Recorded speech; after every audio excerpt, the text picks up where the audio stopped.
live in an ill-designed district, consolidated. Boy, high school refused to go to boy. Refused to go to places. That's what we should have done. We haven't been done with it. That's where the kids are going now. 50 plus years. But nobody, we haven't had anybody, we haven't had anybody assigned this and that. It's coming in. Yep. Glad you're back safe. Thank you. That part's been easy.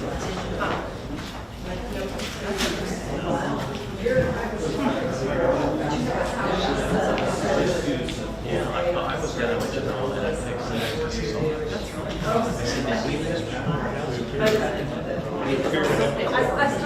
I thought about being on Facebook, but my laptop had, I was at home, my laptop had switched over to I was kind of what she said. Well, I was right, texting. And then she goes, I'm not supposed to pay that. That's all been decided too. as soon as he watched her, Let's watch Clark. He waits right for the second. Well, if I don't, Roxy hits out. Some dang Democrat turned the end. I'm being trained. Well, we Government. Call this meeting to order and ask that you rise if you can for the Pledge of Allegiance. I pledge allegiance to the flag of the United States of America and to the republic for which it stands, one nation, under God, indivisible, with liberty and justice for all. Thank you very much. Please be seated. Thank you for being here this evening for our City Council meeting of July 20th, 2026 for the City of Lindsborg. We will now turn our attention to item number 3, which is public input. I have a couple people that are signed up for public input this evening. Angie Allstat, you want to speak? Come on up to the podium and give us your name and welcome. Thanks. I'm Angie Allsted, and I agreed to come and just provide support for the grant application for ADA restrooms down at the park. We play a lot of pickleball down there, people of all ages, sizes and shapes, and it would be really nice to have a great resource there. So, Thank you, Angie. Appreciate you being here and appreciate your letter of support. Next, I will recognize Quentin Breeze, our school superintendent. And I'm not sure what he's talking about this evening. Welcome. Well, thank you. Good evening. It's great to be here with you guys, and it's good to be back in Lindsborg. It's been a year since I started my superintendency, and obviously Tanner, myself, and Laura Crowley had all kind of newbies in some of the big areas into the district. But I was welcomed in with a board that said that we're in the middle of a bond planning committee, and so we took that and we ran with it. We've been working really hard. So I gave you guys a packet of information that you can refer to, and I don't want to take very much of your time, but I kind of want to walk through the highlights. We are working on a bond issue for the school system for USD 400. So we've been blessed in this community to have great schools for a long time. I feel very fortunate to be helping lead that initiative. But we do have some aging infrastructure, just as you know, from running the city utilities and so forth, that equipment doesn't last forever. Buildings need significant maintenance, and stretching the dollars far enough to cover all those are sometimes a challenge. So I've attached some data in there. I left most of the data there so you can ask questions, but I'll try to just highlight and get to where we're talking about. And I have some information about our board members and so forth that I've used in some of my public presentations, but I didn't want to go through all that with you. But essentially, we're just going to address the infrastructure needs. There's nothing really, I guess, flashy necessarily about the bond issue other than some ag improvements in an ag building. We do not have a certified welding shop. We've made one of our maintenance sheds into a welding shop, but we would like to get better ventilation and those kind of things. And so that's kind of the big ticket item is kind of on the front. And we all know that it's important for kids to have some hands-on experiences. And so we really we're bringing back an ag program that was kind of dismantled in 1978. And so we're revitalizing that. We have over 50 students involved in our FFA program and our ag classes during the day. And so we feel very fortunate in ag economy in the Lindsborg area to be able to support that. So that's one big piece. And then some of the other things that aren't so pretty would be like plumbing and HVAC and roofing challenges. We have a lot of 1952 buildings have a bunch of steel pipe in them, so those are rusting out, both sewage and water. And so we're going to get into our tunnels under the middle school to replace a lot of those things. So that's kind of the infrastructure pieces. You can see from your handout, I think it's like page 6 or 7, but talking about the Soderstrom Elementary improvements. Some of those are site work. What we mean by site work is like the concrete around the buildings, where groups either push the concrete up, and I've seen it around town. You guys utilize some sand grinding opportunities to try to soften that blow where there's a ridge. We've done that for a number of years, but now we feel like we just really need to go in and replace that. And then some insulation at the elementary building as well. On the west side, we've done the east side out of Cap Outlet, but now we need to replace some windows, doors, and some panel insulation to try to maintain a good temperature, as well as the HVAC side in Soderstrom Elementary. So those are kind of the highlights from that, as well as the playground. As you know, in Kansas on a hot day where it's 107, I don't know how that feels, but on a hot day like that, the grass isn't going to be as sustainable when you have 500 little elementary kids running on it 3 times a day or 2 times a day. So putting some of that playground surface and the surface turf down in our playgrounds has been a focus of the district for a long time, so we can maintain that. As you work your way into the next page, and we get to the high school side, a lot of the same things. So ironically enough, I student taught here back in 1999 and 2000, and so I distinctly remember coming over from Bethany College and walking through the hallways with Doug Calvin and Jay Steinberg, and they're still doing a punch list on that new high school. We're in it. The students are in it. They're in their classroom, but there's construction guys walking around with hats on. I'm like, what are those guys doing? I thought you guys already finished it. Well, they're doing punch list items. And magically, I come back now, and we're making decisions on how to help maintain that building after 20 or 30 years. So very fortunate to be in a great space like that. It's ADA compliant, which helps cost a lot. It's all on one level, so that's great. But it just still does have some 30-year-old needs, roofing, HVAC challenges that just haven't been able to been kept up with our capital outlay budget. So those are some of the highlights, I guess, of the high school side. But I wanted to kind of give you kind of the overall feel, and I don't want to take too much of your time, but we do have the athletic improvements, which are our tennis courts, and as well as our partnership with Bethany College and replacing the turf and the track. I've had a lot of questions in several community settings and community meetings. Like a typical base of a track, which is the concrete curb and the asphalt track, typically lasts about 50 years, and Bethany is well over that on that base. We've gone back and replaced the rubberized surface a couple times over the last few decades, but it's only about a 10 to 12 year surface. It's that rubber coat, and what we've learned over the last couple times that they've done that is that it's not sustainable to stay, and there's so much shifting, and the foundation under that base is bad. So we have to go all the way down to grade, rebuild that up with new asphalt, is why that is such an expensive task this time.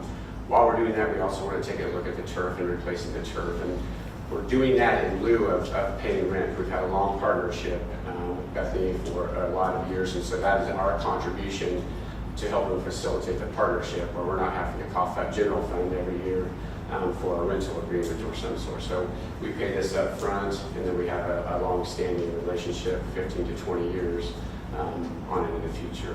Our current MOU with Bethany College, and Laura can speak to it too, but is till 2035. But we've been working probably since her and I both started on solidifying that and getting it lined up.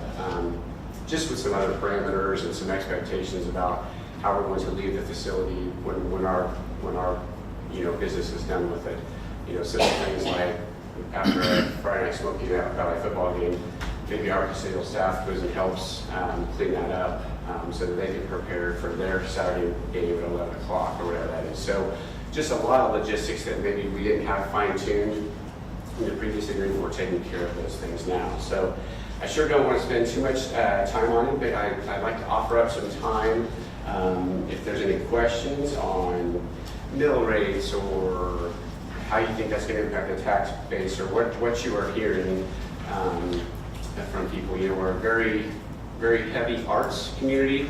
I'm a former band director, so I know that very well. But we wanted to spend some of our energy in our auditorium, and that's roofing of our auditorium, but also some electrical upgrades, also a stagecraft area. Those of you that have been to Broadway RFD and see our great kids and our great shows that go on, we have those going on throughout the school year as well.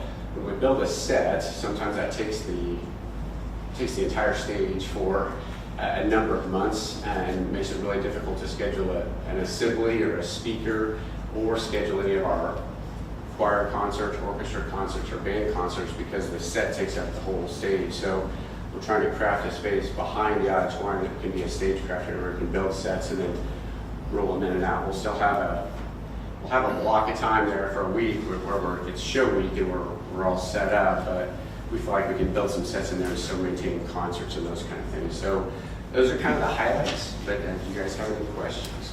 Thank you, Mr. Superintendent. Other questions from the council?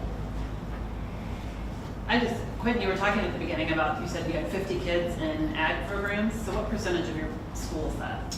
So probably, if we're just talking about the high school, we're about 260 kids in the high school. So, we have a quarter of our kids, a little more than a quarter of our kids involved in that.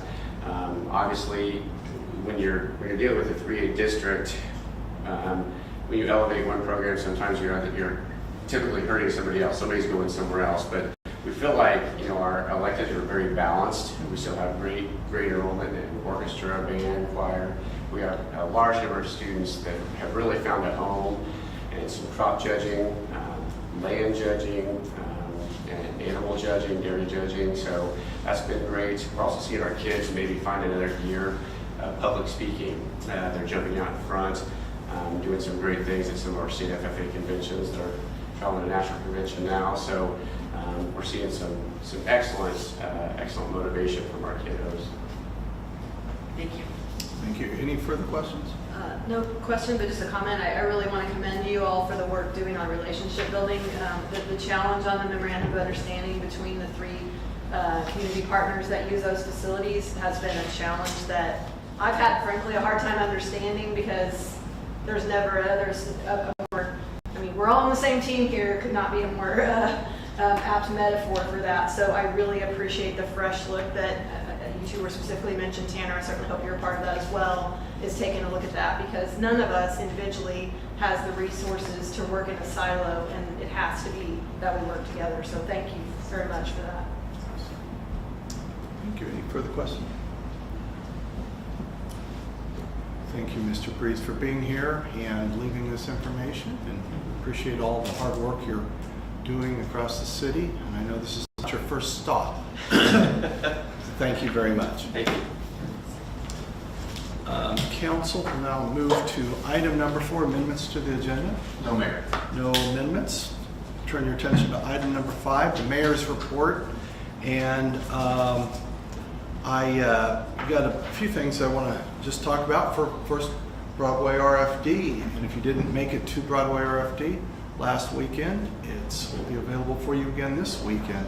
What a great job. And it looked like there's like a full capacity or close to it. So that's really great. So anyway, great job of Oklahoma, and our council member Tyler Johnson is in there, which of course that could be said about any year with over the last many decades since he was a young child. So he's continues.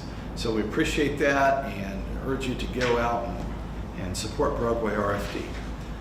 Secondly, and I welcome Dr. Crowley. I'm glad to see Dr. Crowley here from Bethany College president, and in fact, when she walked in, I got a little nervous, and but we're just sure glad that you are here, and thank you for being here. And that fits in. I was just, a couple weeks ago, Bethany named alumni, some of the alumni that are going to be recognized later this year, and they're all great, of course, and we appreciate every one of them.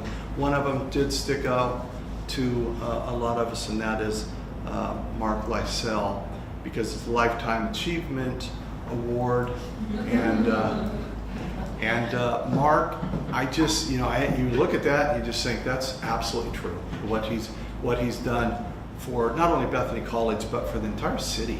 And I'm delighted. So on behalf of the city, we're delighted that, for all of the awards that will be given out, Dr. Crowley, but we certainly appreciate Mr. Lysell and all he has done for both the college and for the city over the years.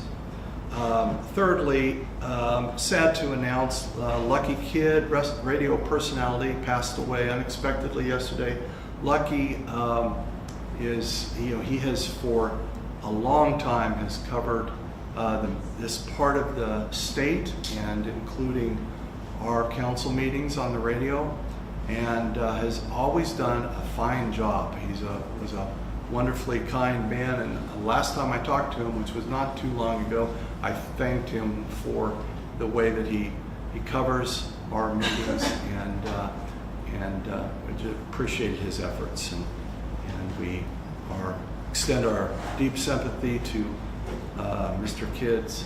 I've never called him Mr. Kid, but Lucky Kid's family and friends, and we're going to miss him greatly. Turn our attention to item number 6, the consent agenda. And on the consent agenda this evening, we have 3 items. These items are routine, enacted by one motion. There will be no individual discussion unless the council member so requests. Item A is the approval of the minutes of the regular meeting July 6, 2026. Item B, payroll ordinance number 5600, and item C, purchase order ordinance number 5601. Is there a motion to approve the consent agenda? So moved. Second. We have a motion and a second. Are there questions on the motion? Seeing no questions, we'll ask our city clerk, which we are glad to see her back safely. We'll ask her to call roll.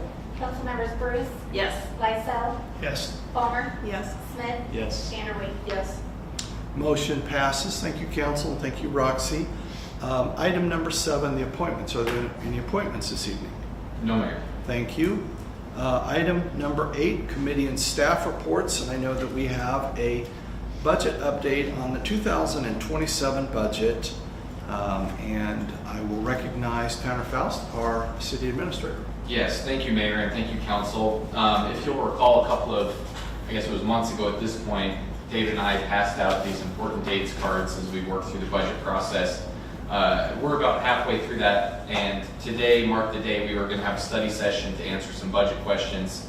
Normally we would schedule a meeting on this date because we would ask the council to consider a resolution to exceed R&R. It would have given us that possibility as we work throughout the budget process to exceed it.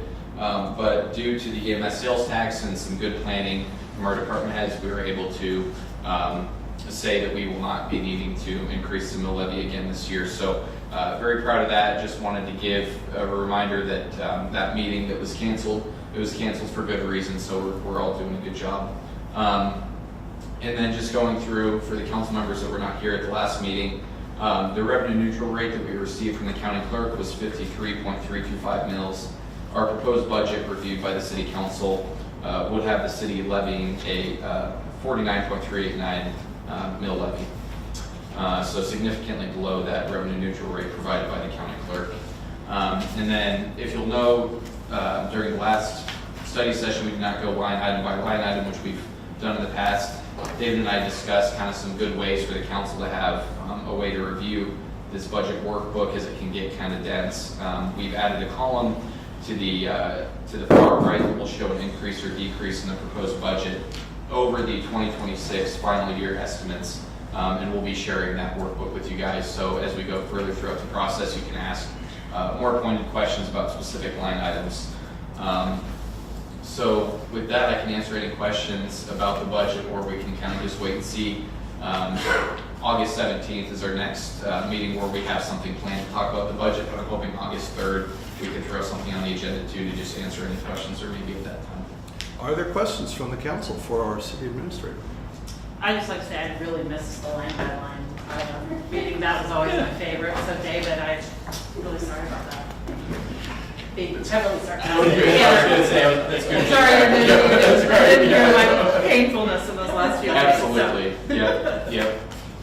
I'm glad she said that. I was starting to feel bad. Yeah. Thank you, Councilman. Thank you. Any further questions?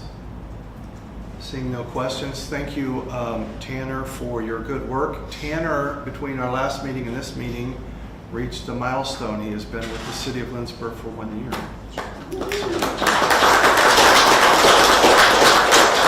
Which just seems amazing to me. It sure does. Yeah, it's gone by fast. Done very quickly. Thank you, Tanner. Next, we'll turn our attention to item 9, which is the new business, and we will begin with item A, which is the travel guide purchase. And I will recognize our Director of CVB, Holly Lofton. Welcome, Holly. Good evening, Mayor and Council. This should be brief, and the only reason that you're seeing this is under our budget, potentially, that we have to bring to you. But if we have a 10% overrun, it's just over. So that's why you're seeing it tonight. We purchase 10,000 visitors guides a year, and we are doing more and more electronically. We offer both our guide in English and Spanish and online.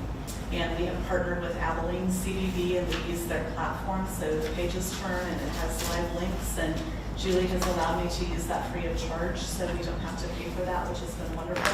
That would be an additional about $1,200 a year, I believe, if we paid for that. So that has been a fabulous partnership with a good friend.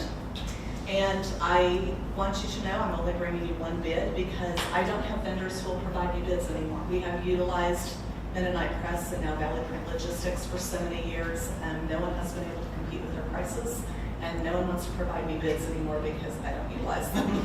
So it has been very much harder. We thought a couple years ago we had a better price out of Eastern Kansas, and I did bring that to you, and I had to come back and ask for a different approval because we found out they did not add in their shipping costs. They did not add in the fact that they were going to drop ship them and send them to us on any given day of the week. We would have to have a forklift ready on any given day of the week at any given hour of the day, which we could not do, and they would deliver them literally to our front sidewalk, and that was it. And this company has brought them into the building. They'll take them to the basement for me typically, so they have been, their customer service has been just outstanding. So I am bringing this to you tonight, just a motion to purchase 10,000 visitors guides from Valley Print Logistics in the amount of $4,578.48, plus or minus the amount not to exceed a 10% overrun. So it could be higher or it could be lower, just so you know, by that 10%. Are there questions from council for our CVB Director? Seeing no questions, thank you, Holly. Council, you heard the recommendations for motion to purchase 10,000 visitor guides from Valley Print Logistics in the amount of $4,578.48, plus or minus the amount to not exceed a 10% over or under run. Is there a motion? So moved. Second. There's a motion, a second. Questions on the motion? Seeing no questions, we'll ask our city clerk to call roll, please. Councilmembers Palmer, Yes. Smith, Yes. Vanderway, Yes. Lysell, Yes. Bruce. Yes. Thank you, council. Thank you, Roxy. Item B, which is resolution number 09-2026, which is the Kansas Investor Tax Credit. And before I introduce Milton, I wanted to make note that Derek and Megan Lee are here this evening to answer any questions that you might have. They're probably hoping you don't have any, but nevertheless, so I will recognize Milton Collins, our Director of Community Development. Good evening, Council. Good evening, Mayor. Today, I want to present a resolution for the Stockholm Estates. The developers are preparing another application to build additional single housing in the Stockholm Estates development. The Kansas legislature passed House Bill 2289, established the Kansas Housing Investors Tax Credit Program. The legislation allows investors to transfer their tax credits in the same year they originally issued the limits and aggregate amount of related affordable housing credits to bring housing investment dollars to communities that lack adequate housing. Today we do have Derek Lee. We do also have his partner, blanking on his name. And Lance, he's another partner with the developers. Derek, Lance, if you want to come up and say a couple things. This is definitely good. I know we took a little pause on that development over there, but it sounds like they got some things moving along. Welcome, Mr. Lee. Thank you, Mr. Mayor and Council. We appreciate your consideration this evening. We have 49 homes now built at Stockholm Estates. There are 3 in the planning phase on other lots that would leave 12 lots empty in the first phase. And we have plans to build homes on all 12 lots. All single-family homes, all would qualify at the moderate income housing level. We're not asking for applying for that program. There's not a round of that at this time. But there are the investor tax credits that we intend to apply for. We do have home plans ready. We have a builder ready. It would be up to the state to approve the application that we will submit in the next week. But we do have plans ready. I even have packets tonight if you guys would like to see what homes we're talking about. I can give you some insight there.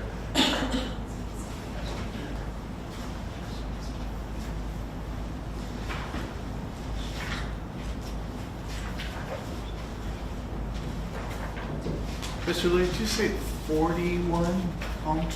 49 currently. 49, good for you. Sir. And, you know, obviously, part of what brought us to develop in this town was the council that reached out, the city staff that reached out to us at that time, 7 years ago when we started this project. Obviously, we thought the CBD that we have in this town would be tough to have the interest that we do. And it was a different time that we set out to do this, right? This was pre-COVID when we started. And I believe in that time, according to what's on the city site, Lindsborg was around 3,300 people for a few years, 16 to 19, and nowadays we're in the 3,800s. That obviously is a credit to what this city has done, what this council has done for growth. So what you have here in the packet, the first page, I'll run through it pretty quick. That is the final plat for Stockholm Estates Phase 1. The items that have 3C or 2C and an arrow, that tells you whether what would be building is the 3-car garage plan or the 2-car garage plan.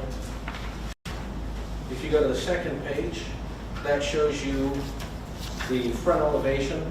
This is a 3-bedroom, 2-bathroom house with a 2-car garage in this case. And a few notes on there on what we're talking about. So when we say we're building to the MIH spec in the state of Kansas, that's the most stringent energy code in our state. The northwest corner zips a little portion of a really high energy code. That's what we build to. That means our 15 wall insulation, our 49 roof insulation, high efficiency air conditioning, 100% efficient lighting, 90% plus efficient furnaces. All the windows are double pane, 33U or less. Sealed exterior, Energy Star appliances. We are doing 9-foot ceilings in these, again, all brick homes, solid brick homes. Storm shelter in every home. As before, we're equipping every home with a sod yard, landscape, sprinkler. All 3 entries are 0 entry. 1 entry is required if you are building the MIH spec. We do all 3. So that if somebody that needs 0 entry buys one of these homes, they can come in the front door, the garage entrance, or go out the patio door. Solid surface countertops. The third page walks you through the floor plan. Again, vaulted ceiling, great room, dining room, large kitchen with an island in the middle, large master bedroom on the left side there, a walk-in closet, standalone tub, it will be a dual vanity. The garage will have a storm shelter, a tornado shelter in every home. Again, not required in the state of Kansas, but we wouldn't build a home without one. We do live in Kansas, after all. Next page is the front elevation of the 3-car garage. Again, 3-bedroom, 2-bathroom. In this case, the 3-car garage. Page after that is the floor plan. Again, the same except for the larger garage space. And the final page, just to show you some variation, they would not sit this close together, but you've got a front elevation of a couple of 3-car garage homes, 1 2-car garage home in the middle. Shows you some variation in the brick, door color, trim color, roof color, so that all 12 homes will be unique. And as we start and go through the process, if somebody wanted to pick the brick color, the paint colors, they certainly could. Again, all stainless steel energy star appliances. These homes, by the way, to fit the price category that we are targeting, will start mid-twos. Our target is to start at $259 for one of these homes. These are on the larger lots, and that includes no specials. So again, at Stockton Estates, we're under a program where we front all the money for the infrastructure and then hope to have enough incremental property tax over time to get reimbursed. Part of the reason we're very motivated to build more homes. Whether they necessarily make financial sense or not, we need a full phase 1 neighborhood, and then we can get on with planning phase 2. So again, very happy. The initial plan was that in 10 years, if we could put up 5 homes a year for 50 homes, we'd be very happy, and certainly we'll accomplish that in under 10 years. So we're very happy. Would love to stand for any questions. I've done a lot of talking, I'd like to answer questions too. Thank you, Mr. Lear. Council, questions for Mr. Lee? Did you say the homes would not be that close together as they are in the? That is correct, yes. I was That's like, just you would be real neighborly. Yeah, They were- configuration. So these lots are green lots. These start at 86 feet wide. That would leave approximately 34 feet in the homes. So no, they're on spacious lots that are left. The green lots, or one's even on a blue lot, is like 110 feet. So there would be 30-some feet between each home. Quite a bit of space, actually. Good sized doors. Of course. Thank you. Thank you both for being here today. Of course. We appreciate it, and looks very nice. Milton, do you have anything additional to add? At this time, I just entertain or recommend a motion to adopt the resolution number 09-2026 to support the Stockholm Estates Home Builders LLC application. Thank you, Milton. Any questions for Milton? Seeing no questions. Thank you, Milton. Thank you. Council, you've heard the recommendations. Motion to adopt resolution number 09-2026 to support Stockholm Home Builders LLC's application for Kansas Housing Investor Tax Credits as presented. Is there a motion? So moved. Second. We have a motion and a second. Voicemail? Voice? Voice vote is just Voice vote? Okay, you've heard the motion. Any questions? No questions. All in favor signify by saying aye. Aye. Opposed, no. Motion passes. Thank you, council. And thank you, all of you, for being here this evening. Council will now turn our attention to item C, the Velcoman Trail lighting, and I will recognize our Director of Parks, Noah Flores. Welcome, Noah. Thank you. Good evening, Mayor, City Council.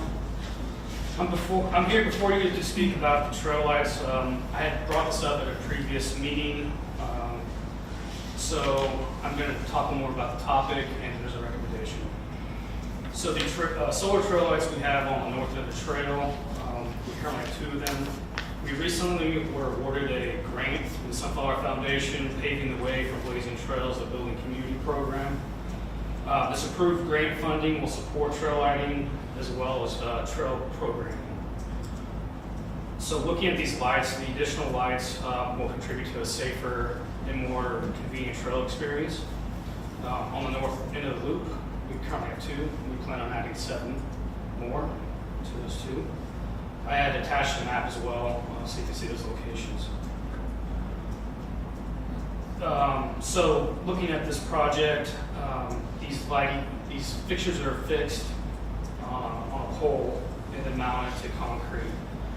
We plan on installing those ourselves within the next year. And so also attached the quote from First Light Technologies. It has the quote for 7 of those lights that I spoke about. The 2 that we have now are operating very well. We haven't had any issues with them. And so I'd like to continue with that style and that manufacturer. They're also app-based programming, and so that we won't have to worry about having different apps or having different control systems. So there's a recommendation, or before I give the recommendation, I do want to say there's a fiscal note. We are splitting this purchase between the $12,500 from the grant funds and also budgeted funds as well. And the funding source is a capital expenditure. So there's a recommendation for a motion to purchase 7 solar lights from First Light Technologies for $22,892.25. Questions for Noah? I just have one. So the light that it's like, is it the light that's on the far north end? That's at correct. Where that bench is? On the point, yes, where that's it's- correct. So So they will look exactly the same, height, color, and control system. Further questions? So no, it turns on like at dusk, because then illuminates until early light, and it'll have enough generating power from just solar. Yeah, so it has a battery in the fixture. We can, through the app system, we can tell it to do different things. We can change its photometrics, lighting, so to spread the light.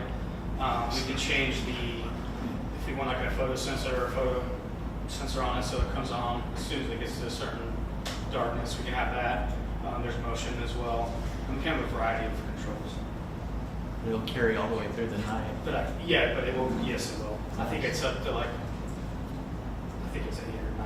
hours, so it does. So if we had a week of cloudy weather, we may not.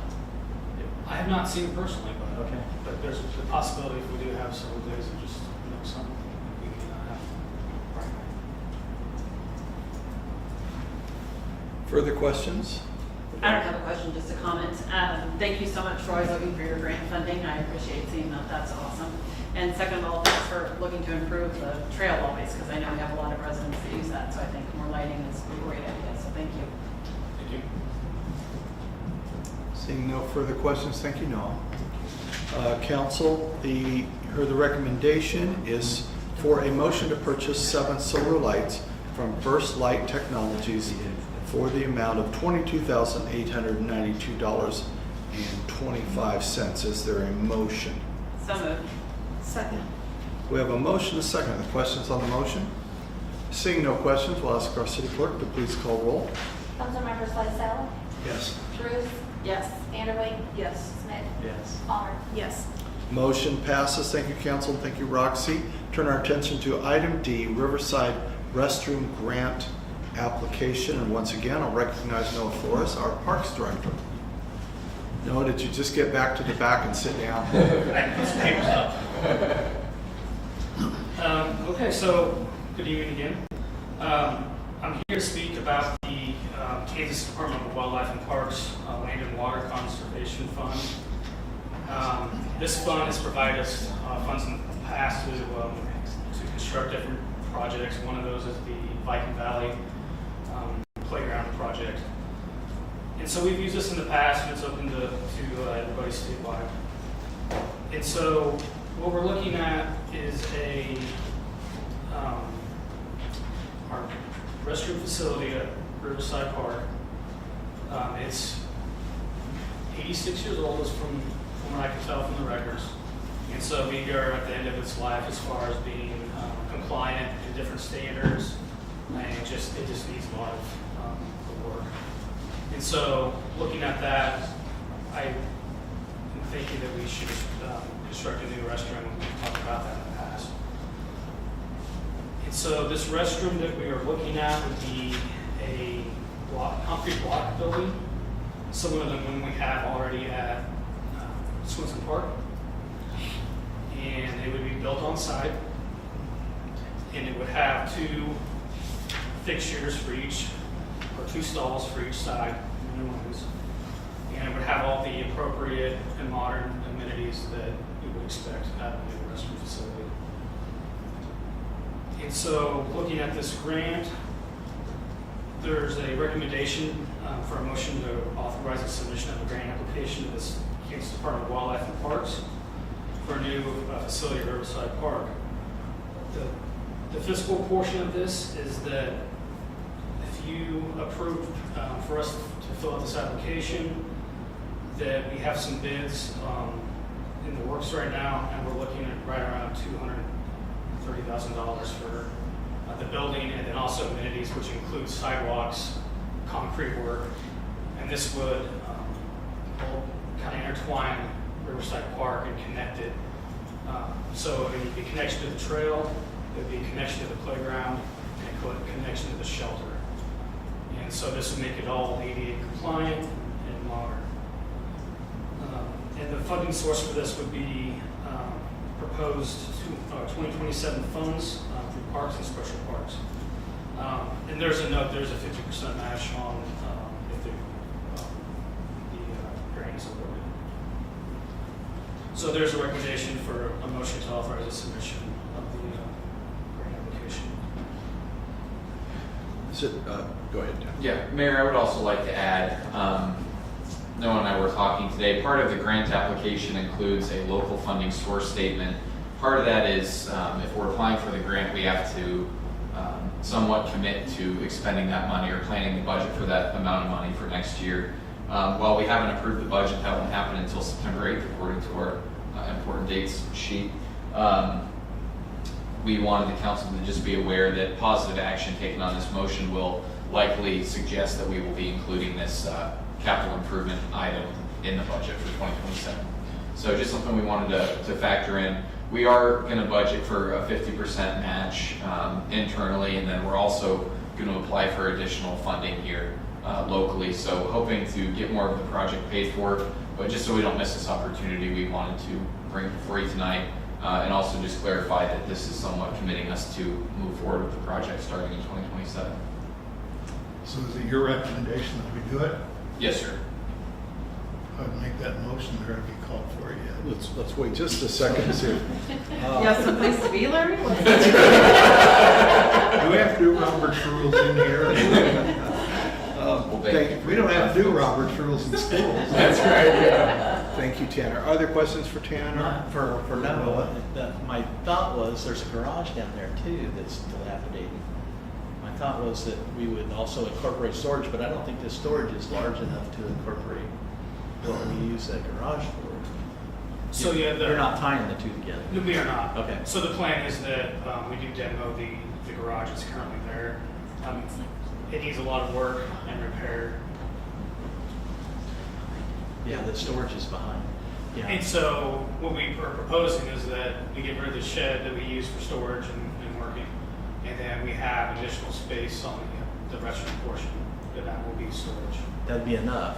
It would be enough. Oh, okay, good. Yeah. So you are tying the concepts of the two into one. We're using both the uses, yeah, but we're just getting demo the shed.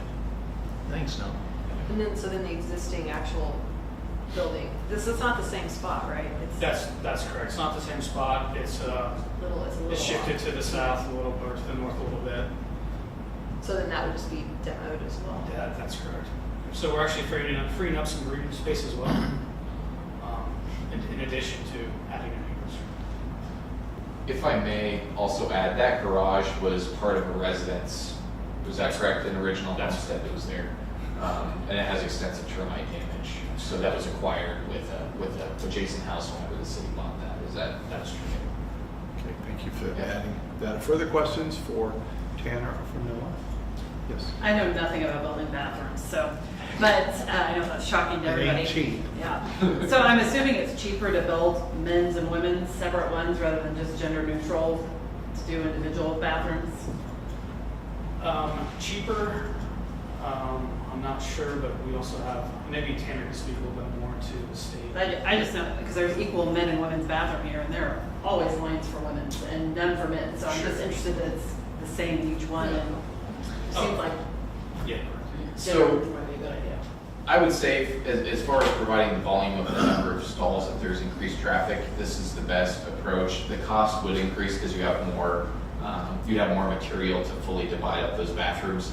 Another note, I would say on this very far south end of the park, there are single-use restrooms that are available as well. That is really, I think, meant for more of like families from the pool or for overflow of the pool bathrooms. And so there are single-use bathrooms as well. So. Thank you. Further questions? I would have one more for Mr. Faust. Is this something that that you're comfortable with enough tonight. I'm not trying to push it on anybody because we will vote on the application, but, or would you rather wait one more month till you have the budget more complete? And the reason I ask that is because you've had 2 straight months for roughly cutting about 4 mills. Yeah. And if you're comfortable with that, then when he's ready, I Yep. would either way. I am comfortable with it. It's a project that we had discussed. It's been on the capital improvement sheet for a number of years. It was pushed back. And then last year, whenever we approved the budget, we weren't able to fund it. So this year it works out a little bit better. We're able to plan ahead and align some grant funding opportunities. I would say if we don't receive any assistance from grant funds, we probably wouldn't proceed with the project. Sure. If we do receive the funding, then we want to. I think this is the right time to move forward with it. And whenever I went out, I'm kind of notoriously cheap. Whenever I went out to the park and did a tour of the facilities, I was expecting bad. You know, whenever I heard about this bathroom, whenever I went in there, I was impressed. And I wish we would have accompanied this presentation with some pictures of the inside. But if anybody has been in there, they can attest to the need for a new facility. Yeah. One of the Was things that a correct way to say that? Is No, that we fair? talked about that, we can still smell it. I can Yeah. smell From our childhood, distinctive so. smell. Yes. Oh, so bad. Yeah. 50 years. Yeah. One of the things we talked about very firmly on the bond issue Mhm.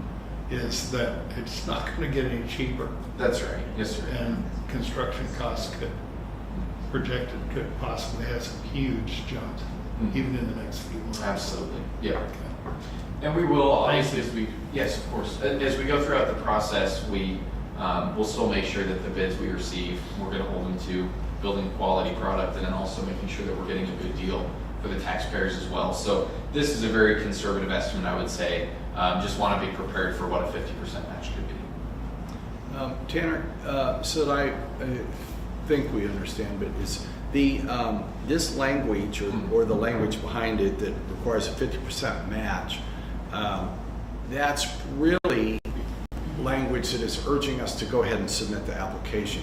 50%, they're the ones that are Correct. doing the match. Yeah, yeah. They'll be That providing doesn't the show 50%. up, or we'll relook Correct. at Yes, this. Okay. yeah, so this is only, our funding of this is only applicable if we receive that grant funding, or our ties to fund the project. We're only tied to build the bathroom if we receive the grant. If we don't receive the grant, we can kind of move at our own pace, and we're gonna look for other funding as well. Great. Yep.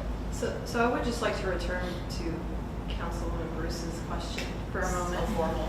So, in order to make this 4 individual bathrooms, and I don't want to get into the drama associated with that topic, I'm talking strictly 4 bathrooms that are equally accessible to anyone who has to use it Sure, at a yeah. time, because that is more expeditious than one not being used and people lined up at another one. So what we'd be talking about was buying 2 extra doors and 2 extra sinks, right? And walls. Okay, and us extending a wall. It's something that we have not looked at.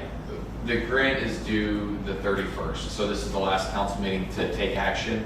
As we go throughout the process, I think chances are we could have some flexibility with this grant to be able to look at those options. And whenever we look for final approval of purchasing whichever bid we select, whenever we move forward with that, we can possibly look at having a number of options that would include individual stalls or individual facilities. I'd be curious if Yeah. it wasn't a huge amount of work. Yeah. I think that's just a much more efficient way to accomplish the goal of such a facility. Sure. Yeah. Are there any concerns as far as maintenance goes with having separate facilities or individual facilities? On our end, not a whole lot. Just an overall picture. Okay. Seeing no further questions, thank you, Noah. I do want to say one thing. I appreciate everyone that was in support of the restroom, not just within on city council and staff, but also the public. Yes. Appreciate it. Yes, we do appreciate that. Appreciate Angie Alstep being here this evening. Council, you have heard the recommendation. It is a motion to authorize the submission of a grant application to the Kansas Department of Wildlife and Parks for the construction of a new bathroom facility at Riverside Park. Councilmember Lysell? So moved. Second. We have a motion and a second. Are there questions on the motion? Seeing no questions, we'll ask our city clerk to please call roll. Councilmember Smith? Yes. Palmer? Yes. Lysell? Yes. Bruce? Yes. Vanderway? Yes. Motion passes. Thank you, council. Thank you, Roxy. Now turn our attention to item E, which is the last order of new business this evening, which is the requested sale of city-owned lot. And I will recognize our city administrator once again, Tanner Faust. Thank you, Mayor. If the council will recall, several months ago, we received direction from the council to entertain interest in collecting bids from adjacent property owners at a lot on Columbus Street or off of Columbus Street. This lot did not have direct access from the roadway. It was only accessible to the city with a utility easement. It was the site of a utility substation that's no longer in use from the city. So whenever that infrastructure was removed, the grass was reseeded. Throughout the last couple of months, I've been communicating with adjacent property owners and gave them the chance to submit interest and a bid to purchase that lot from the city. Received 2 bids that you will see in front of you tonight, and am looking for the council's action to select bidder number 1 at an amount to be $7,600. And then also authorize me to sign a quitclaim deed with bidder number 1 subject to their receipt of $7,600 as referenced in the proposal letter. If there's any questions, I will stand for those at this time. Other questions for city administrator? So this bidder is adjacent to the lot? Correct. Yep. This began with a comment from an adjacent owner who asked if we would be interested in selling property. We do have an inventory of public-owned property. Of course, most of it is things that are easily, that we obviously should own. There is some property that it probably makes sense to sell, get it back on the tax roll. This is one of those because it's, but Tanner was very careful at making sure that he was only talking to people with adjacent. We don't want that somebody outside trying to purchase it and do something with it. So he did a nice job with that. It took several months, but we are down to this point. I think that's a good project. Further questions for Tanner? Seeing no questions, the recommendation is to authorize the city administrator to sign the quitclaim deed with bidder number 1, subject to the receipt of $7,600 as referenced in the proposal letter. Is there a motion to that effect? So moved. Second. Is a motion, a second? Are there questions on the motion? Seeing no questions, we will ask our city clerk to call roll, please. Councilmember Vanderway? Yes. Bruce? Yes. Lysell? Yes. Palmer? Yes. Smith? Yes. Thank you. Motion passes. Thank you, council. Thank you, Roxy. That concludes our new business for this evening. We'll turn our attention to item 10, executive session. Do we have a need for executive session? We do not. Item 11, other business. Is there other business to come before the council this evening? Mayor, I would like to give a brief update to the council. I received communication from the Department of Commerce and through SCED, our grant writer for the CDBG grant. They have said this process has taken a little bit longer than anticipated. They have selected awardees for the grant and they plan to announce them within the next couple of weeks. I have not been notified whether we are one of the recipients of the grant or not, but we are getting close. Throughout the last couple of months, I've received a number of calls and emails wondering kind of what our status was on that. So wanted to provide that if there's any questions from your constituents. Thank you, Tanner. Any further business? Just one question. Recognizing I was not at the last meeting, so I wouldn't want you to repeat something that was shared at that meeting, but do you have any general updates for us on any of our stormwater projects or any other major projects that have been on our docket? Or could I ask that there be one at the next meeting if we don't want to do do that ad hoc right now. Sure. Yeah, we've had a number of very productive conversations, have been working with some landowners north of town for the Cow Creek project, and I think we are nearing some sort of action on that, or at least something, an option to move forward. So still need to have follow-up meetings with our engineers. I believe we have one scheduled on the 27th. And then on the diversion channel, have been speaking with property owners out there, attempting to possibly obtain permanent easements, and had a very good conversation this last week with a adjacent owner. So one of the things that we are looking at is, in the past, the city applied for a cost share through KDOT for the box culverts underneath K4. That is something that I would like to discuss further, just a kind of a meaningful first step towards making some improvements to the flood channel out there. So I believe at the meeting on the 27th with the engineers, we're going to kind of ask them what that would look like to reapply for a cost share program. And then I guess I'll kind of lead into the next thing. So at the next meeting, August 3rd, we plan to have Wilson and Company here to discuss the K4 overpass project, just to provide some details on that. So I know it's been a long time coming, so I think that'll be a very productive meeting at 5:30 on the 3rd, and we will keep you updated if there's any changes. We were hoping to have them actually here today, but that was pushed back, and I think the timing is working out okay. So is that a Yeah, I think that's good, thank you. perfect? Yep. Thank you, Tanner. Thank you, Councilmember. Any further business? Seeing no further business, a motion to adjourn is in order. Normally it's me, but I'm going to defer to Larry. I think you should adjourn tonight. I've already moved too many. So moved. Second. You've heard the